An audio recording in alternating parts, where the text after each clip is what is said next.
코로나19 사태 계속되고 있죠. 많이 어렵다고 합니다. 그럼에도 불구하고 또 오늘도 성삼위 하나님께 나와 믿음으로 예배드리는 사랑하는 모든 믿음의 가족 여러분들과 또 집에서 비대면으로 하나님께 예배드리는 사랑하는 가족 여러분들에게 이 시간도 우리 하나님이 약속하신 하늘의 위로와 소망의 말씀이 충만히 임하시는 복된 이 시간이 다 되실 수 있기를 간절히 소원합니다. 우리는 올해 들어와 회복과 신앙이라는 주제로 창세기 말씀을 통하여 침체된 우리의 신앙, 믿음의 정체성을 어떻게 회복시킬 것인가에 대해서 은혜를 받고 있습니다. 그런 가운데 우리가 늘 해마다 맞이하는 순환절기, 또 고난주간, 종료주일, 부활주일을 맞으며 우리가 창세기 말씀 잠시 뒤로 하고 우리가 신약성경 요한복음의 말씀으로 우리 하나님께서 원하시는 온 인류 구원의 그 역사를 위해서 이 땅에 오신 예수님의 그 구원의 사역에 대해서 우리가 잠시 말씀을 통해서 배우는 시간을 가졌습니다. 사랑하는 여러분, 우리 인류는 하나님의 형상대로 지음을 받았습니다. 그럼에도 불구하고 우리 인류는 하나님의 형상대로 지음을 받았음에도 불구하고 그 시작부터 하나님께 불순종함으로 인하여 범죄의 삶을 살 수밖에 없었다라는 사실을 우리가 창세기를 통해서 배웠어요. 그 이후로 우리 인류는 끊임없이 하나님 앞에 불순종의 삶을 살아왔습니다. 그것이 우리 인류 역사의 기본적인 패턴이라는 거예요. 그러한 범죄한 우리 인류를 위해서 하나님께서 하나밖에 없는 독생자 예수님을 이 땅에 보내주셨습니다. 성자 하나님이신 예수님께서 아무 죄도 없으시지만은 그 높고 높은 하늘보살을 버리시고 이 땅에 오셔서 하신 사역이 무엇입니까? 하나님의 구원의 복음을 전했다는 것. 하나님의 구원을 예수님의 삶을 통해서 우리에게 보여주고 증거하셨다는 거예요. 그 마지막 삶이 뭡니까? 십자가에서 죽음이었죠. 죄 없으신 예수님이 죄인된 우리 인류의 모든 죄를 한 몸에 안고 골고다의 십자가에 달려 피 흘려 죽으셨다는 거예요. 자, 중요한 것은 우리 요한복음에서 배운 말씀이 뭡니까? 예수님이 십자가에 달려 죽으신 걸로 끝나면 하나님의 구원의 역사는 완성되지 않았다는 거예요. 예수님이 십자가에 달려 그냥 죽었으면 우리는 지금도 하나님 앞에서는 멸망받을 수밖에 없는 진노의 자녀로 남아있을 수밖에 없다는 거예요. 그런데 그 십자가에 달려 죽으신 예수님이 부활하셨지 않습니까? 다시 살아나셨다는 거예요. 이 세상의 사망 권세를 깨뜨리시고 이 세상의 모든 죄악을 이기시고 예수님께서 부활하셨다는 거예요. 그 예수님의 부활이 있었기 때문에 우리는 하나님의 구원의 백성, 하나님의 거룩한 백성으로 살아갈 수 있게 되었다는 겁니다. 이게 우리가 순환절기를 보내며 고난주간을 또 보내며 부활주일을 맞으며 우리가 요한복음을 통해서 배운 예수님의 삶이었습니다. 결국 예수님의 삶은 뭡니까? 하나님의 온 인류 구원을 위한 그 사역을 완성시키시기 위하여 이 땅에 오신 삶이다. 자, 오늘부터 우리가 다시 돌아갑니다. 돌아가서 우리는 구약성경 창세기의 말씀을 통하여 범죄한 우리 인류를 향한 하나님의 구원의 역사에 대해서 다시 말씀을 통해서 우리가 배우게 됩니다. 자, 구약성경 창세기, 성경 맨 앞에 있지 않습니까? 그런데 이 구약성경 창세기는 하나님의 말씀을 기록한 신구약 66권의 말씀을 하나로 함축시킨, 그러니까 성경의 신구약 66권의 말씀이 다 담겨져 있는 성경의 축소판이라고 할 수 있습니다. 왜 그럴까요? 이 창세기에는 하나님의 창조의 사역부터 인간의 범죄하기 시작한 범죄의 원인과 또 하나님의 그 범죄한 우리 인류를 용서하시고 끊임없이 사랑해 주신 그 사랑의 사역이 다 담겨져 있다는 거예요. 그래서 구약성경 창세기는 신구약 성경 66권을 하나로 묶어놓은 성경 중에서 가장 중요한 엑기스 중에 엑기스라고 말씀드릴 수 있습니다. 우리가 신약성경에서 신약성경을 하나로 모은 게 뭐라고 합니까? 로마서라고 하잖아요. 그 로마서는 신약성경의 엑기스다라고 해요. 핵심이다라는 거예요. 근데 창세기는 신구약 66권의 성경을 하나에 다 모아놓은 그런 책이라고 할 수 있어요. 제가 늘 우스개를 하는 말이 있어요. 창세기 1장 1절의 말씀만 믿으면 다 믿는다고. 네? 우리 김성호 목사님 앉아 계신 옛날에 제가 중국에 있을 때 선교사였어요. 제가 1999년도 1월달 중국에서 처음으로 내가 예수님을 영접을 했는데 영접하면 뭐예요? 성경 읽으라고 하거든요. 그래서 성경 읽어요. 창세기 1장 1절이건데 이건 거짓말이다. 그렇게 단언하고 성경을 읽으니까 성경이 다 거짓말이에요. 왜 거짓말인지 아세요? 창세기 1장 1절부터 이거 거짓말이라고 정해놓고 있기 때문에. 근데 그때 왜 제가 그 성경을 거짓말이라고 읽었겠어요? 그때는 제가 인간의 안목으로, 인간의 생각으로, 인간의 지혜를 읽었단 말이죠. 여러분, 인간의 지혜로, 인간의 생각으로, 인간의 눈으로 성경을 읽으면 성경은 정말 새빨간 거짓말입니다. 예수 믿을 필요 없어요. 하나님 믿을 필요 없어요. 교회 날 필요 없어요. 주일날 집서 자는 게 제일 편해요. 놀러 가는 게 제일 편해요. 요즘 날씨가 얼마나 좋습니까? 그런데요, 나한테 구원의 핵심, 하나님은 살아계신다라는 구원의 핵심, 신앙의 핵심이 내 삶의, 내 생각, 내 모든 행동을 지배하기 시작하면서부터 성경을 읽으니까 성경이 진짜로 보이는 거예요. 진짜 그렇게 읽어보시라니까요.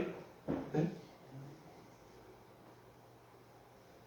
그럴 때만이 우리에게 믿음이라는 게 생긴다는 거예요. 우리가 해마다 부활절을 보냅니다.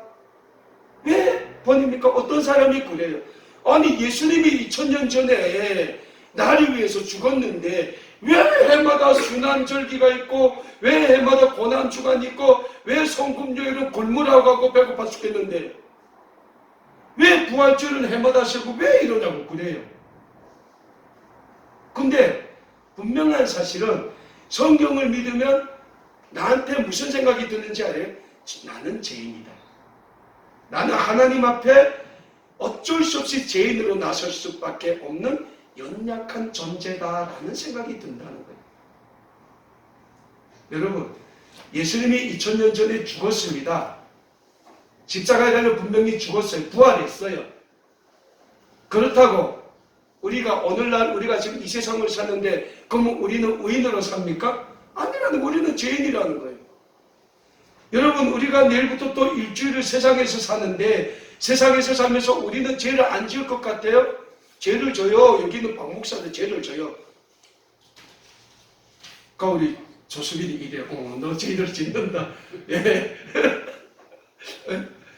아니, 목사도 인간이라는 거예요. 나 인정해요.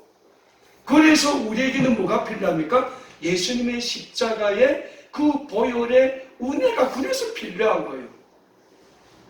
하나님이 우리에게 무슨 은혜 주신지 알까? 난 하나님이 구원해 주신 게 너무 감사해요. 그게 무슨 은혜입니까? 회개하는 은혜. 회개의 은혜를 주셨다는 거예요. 회개의 은혜를. 응? 우리가 하루에 10번 죄를 져도 우리가 우리의 죄를 예수님의 십자가 앞에 내어놓고 회개의 기도만 드리면 하나님이 뭐라고 했어요? 용서해 주신다고 했어요. 뭐 때문에? 예수님의 십자가의 보혈의 은혜를 용서해 주신다는 거예요. 예수님이 우리한테 뭐라고 했어요? 너희가 하루에 8번씩 몇 번 죄를 져도 용서해 준다고 했어요? 셀 수 없어요. 걔도 용서해 준다고 했어요.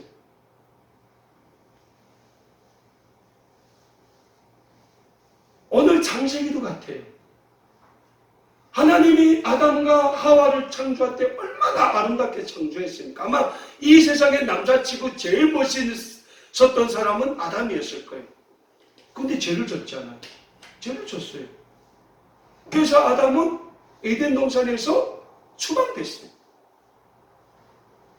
그 이후부터 그 아담과 하와의 자녀인 가인과 아벨, 가인은 어떻게 했습니까? 자기 동생 아벨을 시기했잖아요.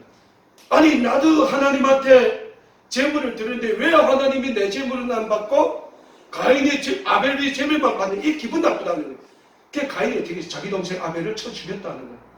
그 인류 역사상 최초의 살인자가 됐어요.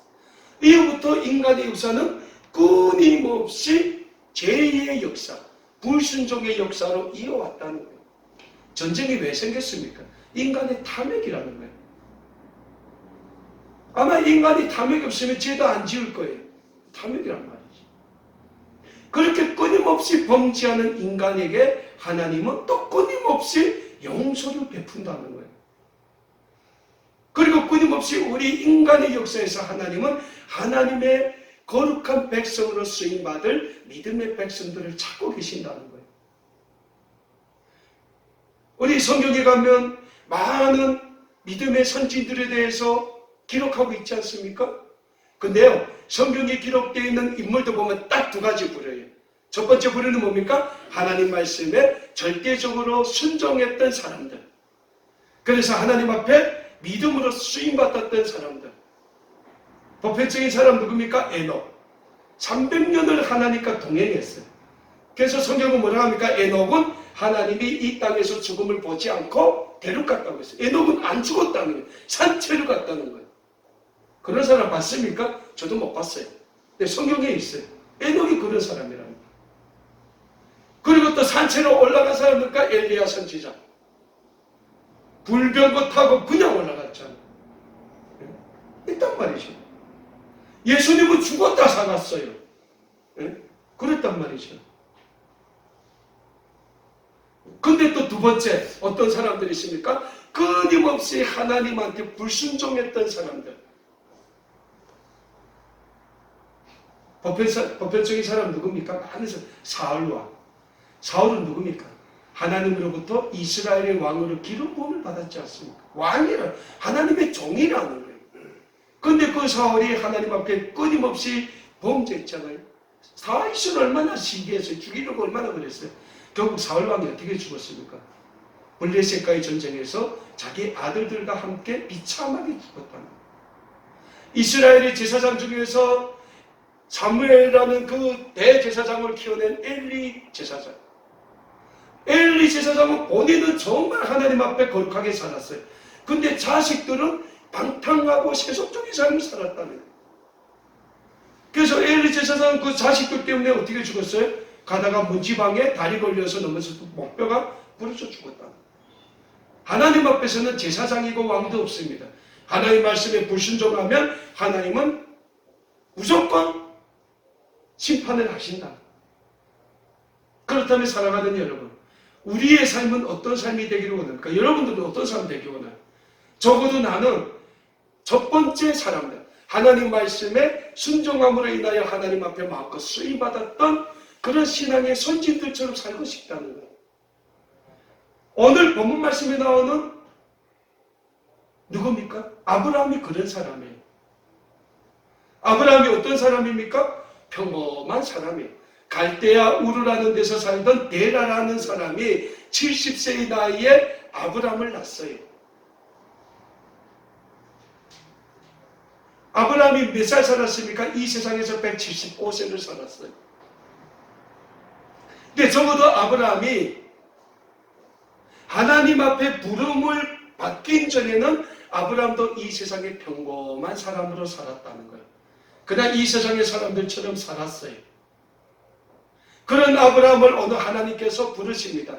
몇 살 때 아브라함이 몇 살 때 부릅니까? 75세의 나이. 불러요. 그리고 아브라함의 약속을 주십니다. 무슨 약속입니까? 너는 내 고향, 내 아비의 집을 떠나라. 떠나라는 거예요. 여러분, 우리도 고향을 떠나왔지 않습니까?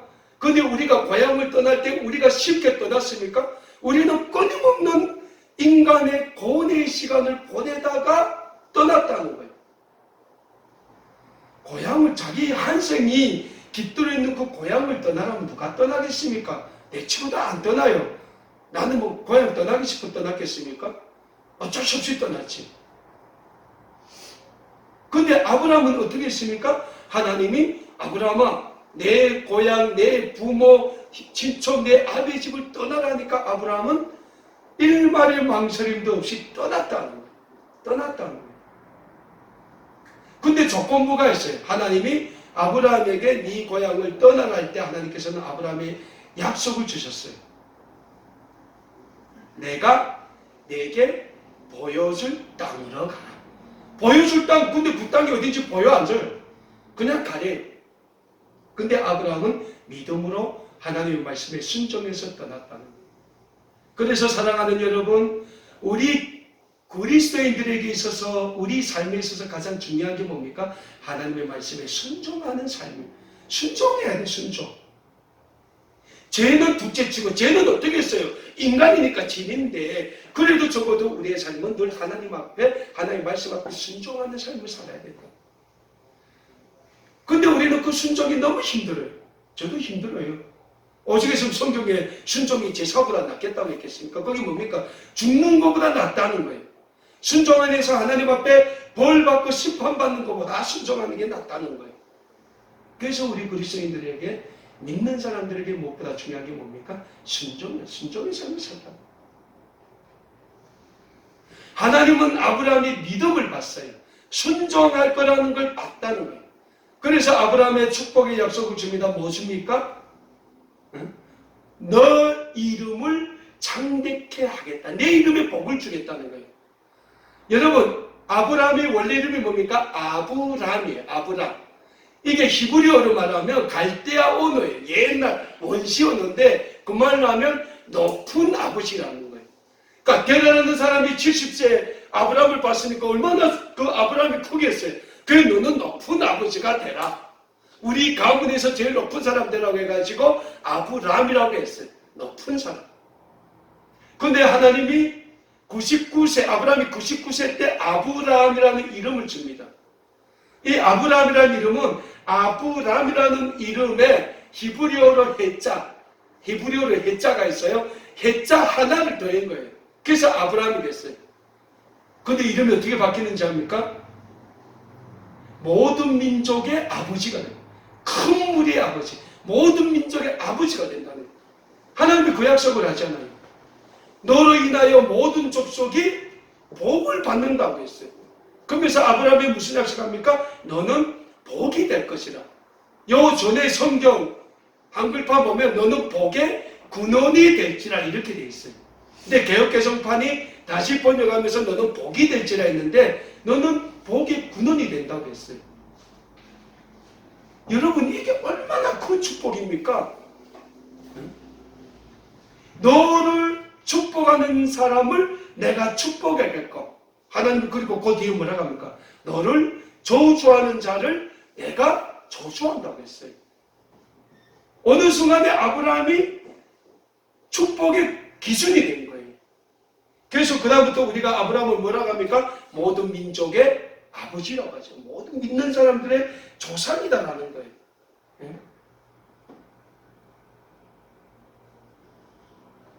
우리도 마찬가지입니다.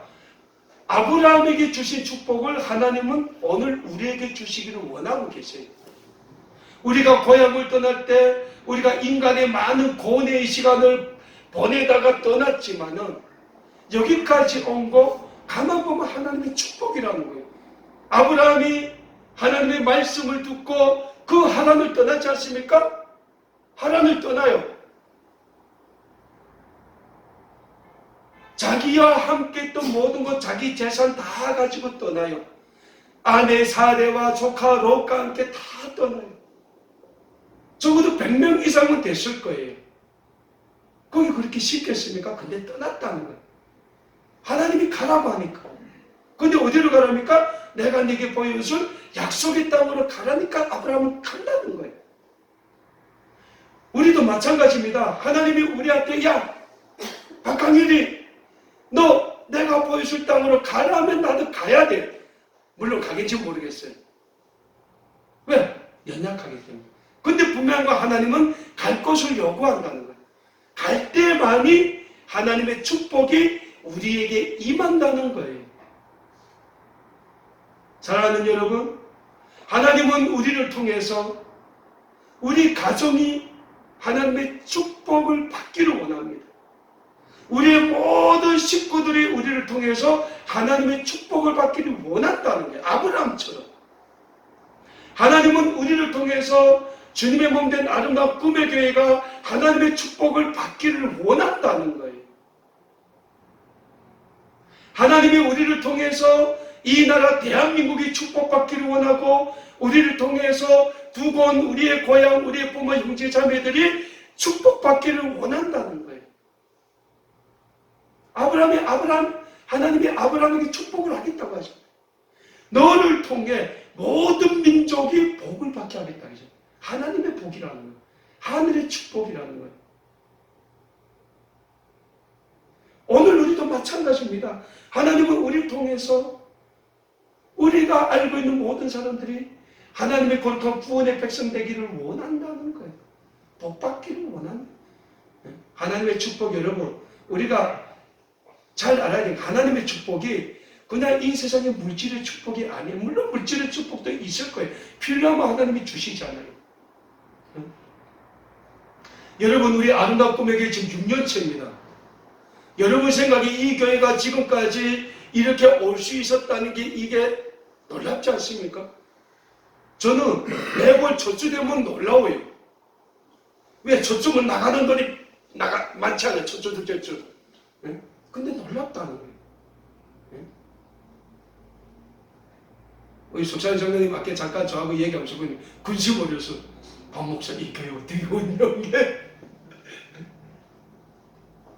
왜? 저는 이런 생각을 하나님이 씌워준 교회니까. 하나님이 씌워준 교회니까. 이 교회를 통해서 하나님이 이루시고자 하는 하나님의 거룩한 뜻이 있기 때문에 이 교회 문 닫으면 하나님이 손해지. 저는 손해 아니에요. 저는 또 다른 데 가면 되거든요. 여러분들도 다른 교회 다니면 돼요. 근데 이 교회는 분명 하나님이 씌워준 교회지 않습니까? 그러니까 이 교회 문 닫으면 하나님이 손해라. 똑같습니다. 우리의 삶이 같다는 거예요. 우리가 아브라함처럼 하나님이 부르실 때 하나님 내가 여기 있습니다. 이사야 선지자처럼 나를 보내주십시오. 내가 어디든 가겠습니다. 그러면 하나님이 그 순간부터 우리를 축복해 주신다는 거예요. 이 축복이 우리와 함께 하시기를 간절히 축원합니다. 우리가 그 축복의 통로가 되기를 간절히 축원합니다. 왜? 우리는 하나님이 불러주시고 세워주셨기 때문에 우리를 이루면 하나님이 손해라는 거예요. 막 심한 손해예요. 우리 저기 어디서부터 데려와서 이렇게 삥 돌아가지고 하나님이 손해라는 거예요. 저는 우리 아름다운 꿈에게 모든 믿음의 가족 여러분들이 오늘 하나님이 아브라함을 부른 것처럼 우리도 불러주시기를 정말 하나님 앞에 간절히 소원하는 그런 사람들이 되시기를 간절히 축원합니다. 그럴 때 우리를 통해서 하나님이 우리 가정을 축복해 주시고 우리의 삶을 축복해 주시고 우리 아름다운 꿈의 교회를 축복해 주시고 우리나라 대한민국을 축복해 주시고 두건 우리의 고향을 아름답게 축복해 주시고 회복시켜 주실 줄 믿습니다. 무엇보다 우리의 삶이 중요해요. 순종의 삶, 믿음의 삶.